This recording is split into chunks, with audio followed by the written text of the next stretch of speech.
For years, experts have predicted that the battles of the future will be fought not by men and women, but by machines. Entire armies of drones, robots, and unmanned vehicles will wage war, while the human operators remain in relative safety, miles behind the battlefield. In Ukraine, we're already getting a glimpse of these science fiction-style scenes. Up and down the front lines, Russian assault squads are rushing into battle, expecting to find Ukrainian soldiers standing in their way. But what's waiting for them instead is something far worse. Enemies made not of flesh and bone, but cold, hard steel.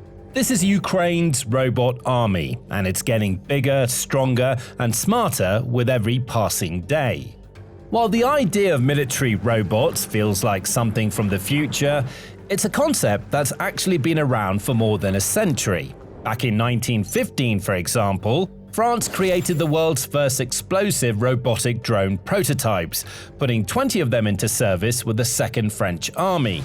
In the 1930s, the USSR got to work on the Teletank, a remotely operated tank armed with its own machine gun. These early examples of uncrewed ground vehicles, UGVs, or armored robots were deployed in both the Winter War between the USSR and Finland and the early stages of the German-Soviet War in 1941. Around the same time, the United Kingdom also created its own radio-controlled infantry tank, codenamed the Black Prince, and other armed forces throughout history have explored the idea of constructing armored military vehicles that can operate without any human pilot or crew on board. But more often than not, over the decades, these projects have proven too costly or complicated for countries to pursue. Until now. Today's technological advancements have made it much more feasible for militaries to make and deploy armored robots en masse, and Ukraine is leading the way. Back when the war kicked off, UGVs, or ground robotic complexes, as they're known in Ukraine, started to be seen in small numbers. Many of those early models were imported from other countries, but Ukraine's top military minds soon saw how valuable they could be in the battle with Russia and tasked their own teams with developing some domestic models. Fast forward a few years and Ukraine now produces almost all of its own UGVs. In fact, a Jamestown report found that 99% of all armored robots used by the Ukrainian military are also produced in Ukraine, and production has scaled up incredibly quickly. In 2024, for example, Ukraine had just a few hundred of these robots to call on. For 2025, it set a production target of 15,000. That increased to 20,000 in 2026. And it's not just a question of quantity, but variety too. In the early stages of the war, Ukraine had only a handful of different robots to use, each with its own technical specifications, strengths, weaknesses, and ideal use cases. These days, there are more than 200 models produced by around 40 different Ukrainian manufacturers. That's invaluable, as it gives the Ukrainian military so many more options to call on for diverse missions, conditions, and tasks. Some may be better suited than others at holding down fortified locations, for example, and we'll explore an example of that later on, while others are better when it comes to tasks like scanning, scouting, and surveillance. The bigger and more diverse this robot army becomes, the more Ukraine will be able to lean on its UGVs to get things done and hold the line in the fight with Russia. That should in turn help to minimize the number of needless casualties, preserving Ukraine's personnel for other objectives or bigger battles yet to come. There are three reasons why Ukraine's rise of the robots has been so swift. First, this country doesn't dawdle when it comes to military development. It doesn't have that luxury. It's stuck in the middle of a dynamic, rapidly evolving conflict, and it needs all the help it can get as soon as it possibly can. While other countries may be able to spend weeks or months laying the groundwork for their next military innovations, followed by years of prototyping and fine-tuning their designs, Ukraine needs its defense companies and contractors to deliver results rapidly. We've seen this elsewhere. Ukraine's drone manufacturers, for example, regularly release new models and designs. The country has also fast-tracked the development of new missiles and air defense systems. Not all of them work as intended, and some could undoubtedly use a little more time in development. But some have proven highly effective, and by eliminating the red tape that usually delays and disrupts these kinds of projects, Ukraine has been able to equip its armed forces with better, stronger weapons as the war has progressed. The second reason can be summed up in a single word: cooperation. In many militaries around the world, there's a clear separation between defense contractors and frontline troops, with contractors having certain ideas in mind that sometimes simply don't align with the hopes and expectations of real soldiers on the ground. This in turn can lead to situations where companies create new weapons, vehicles, or equipment which actually hinder troops more than they help them. Ukraine does things differently. It bridges the gap between makers and soldiers, encouraging troops to share their thoughts, feedback, and ideas directly with defense companies, letting them know exactly what they need. From there, it's up to the companies to craft products that meet those needs. By incorporating real soldier feedback into their design decisions, they can roll out weapons and systems that are much more likely to get results in real-world combat conditions, rather than simply looking good in showrooms and tech demos. As Maxim Vasilchenko, co-owner and CEO of robotics contractor Tencor, puts it, Ukraine operates in wartime R&D mode, with direct feedback from the front lines, no bureaucracy, and a focus on what works. Decisions that take months elsewhere happen in days here. Additionally, the government, volunteers, and private sector collaborate closely, and the end users, soldiers, are also involved from day one. Again, this same philosophy has been seen elsewhere, like in the Ukrainian drone industry, where manufacturers are always in touch with squadrons of soldiers to understand what they need and what improvements or modifications they'd like to see on existing designs.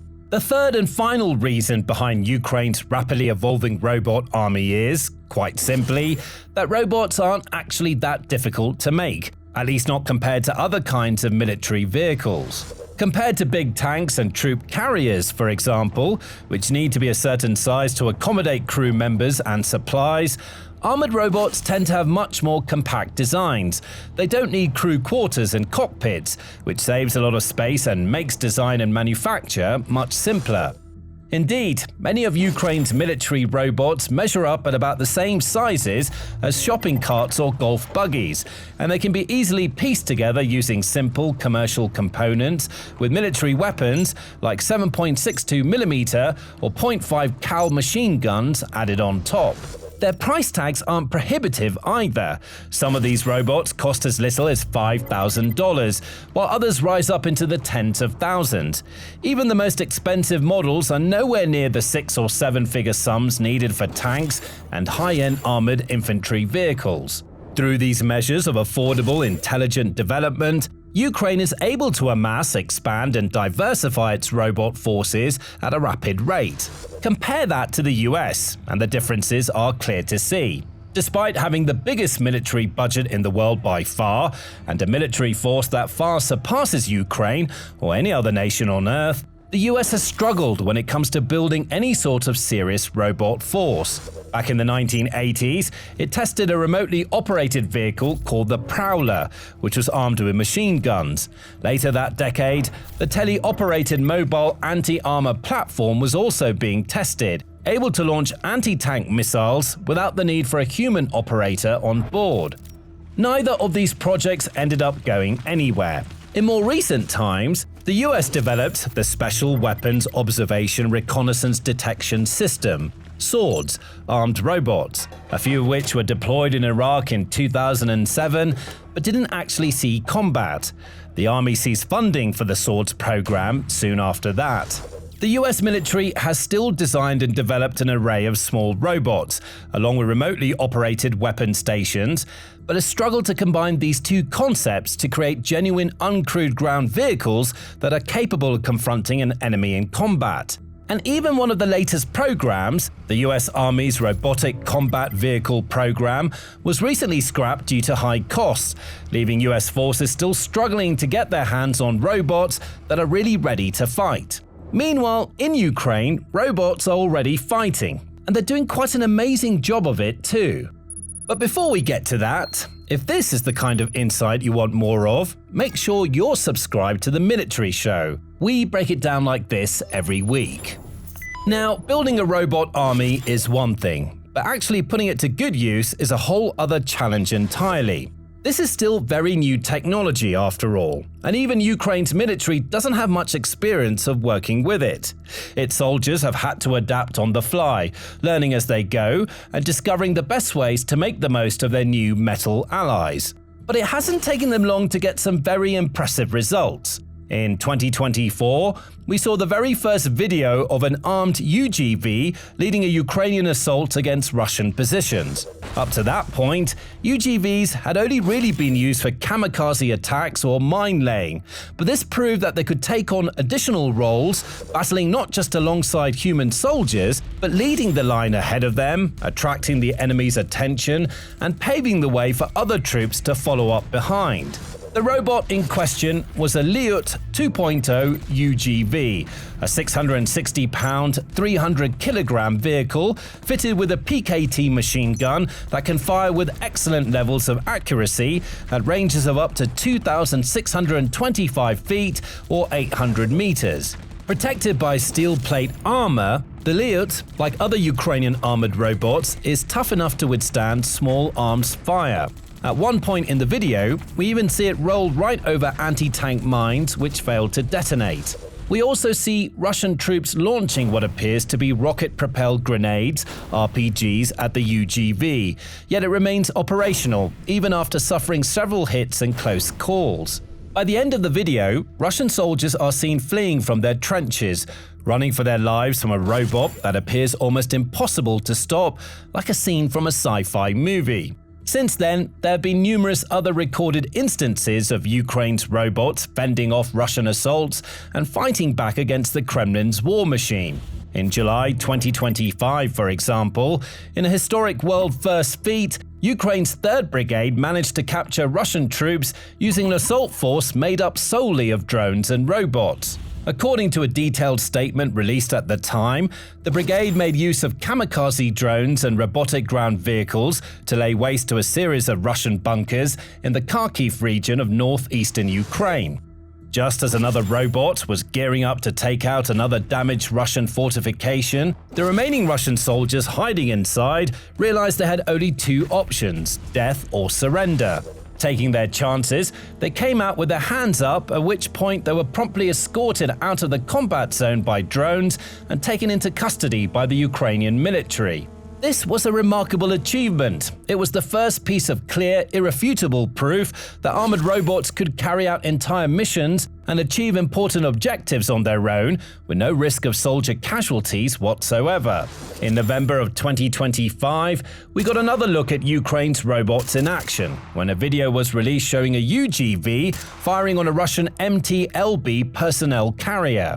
According to reports, Ukrainian troops were simply testing out their robot at the time, not far from the forward line, when it came across the Russian vehicle. Seizing the opportunity to see what the bot could do in genuine combat conditions, the UGV crew opened fire.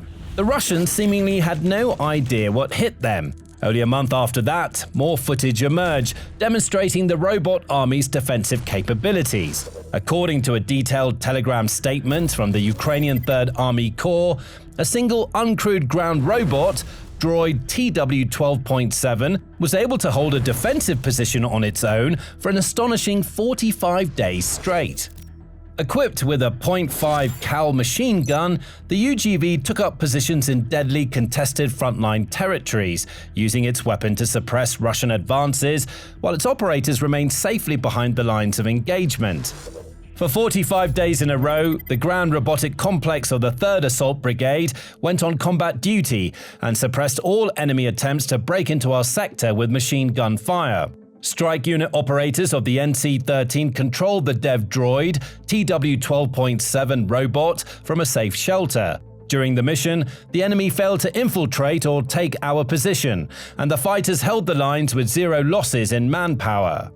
The bot in question was created by the Ukrainian defense company DevDroid, which is one of the leading names in Ukrainian military robotics today.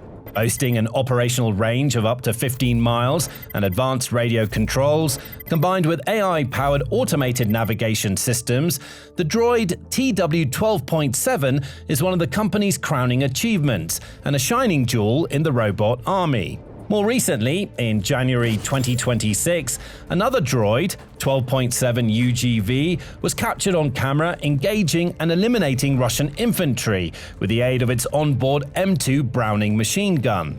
This was believed to be the first ever recorded instance of a robot directly engaging in combat with enemy troops, and as the video shows, it wasn't exactly an even fight.